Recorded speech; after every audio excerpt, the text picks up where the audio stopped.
বাসের টিম করেছিল।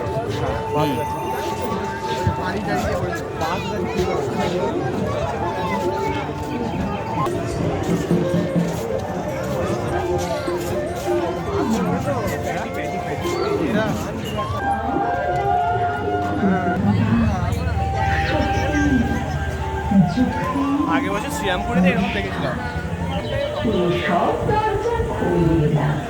এই চাবিটা কি নেগেছিল? আগে বছর শ্রীরামপুরেতে এরকম তাদের হাতে হয়তো কেন নিশ্চয়ই তাদের হাতে একদিন ওই সব শুধু একগুচ্ছ চাবি, ছোট বড় মোটা বেটে নানা রকমের নানা ধরনের চাবি। মা বললেন যত্ন করে তুলে রেখে দে। তারপর যখন বয়স বাড়ল,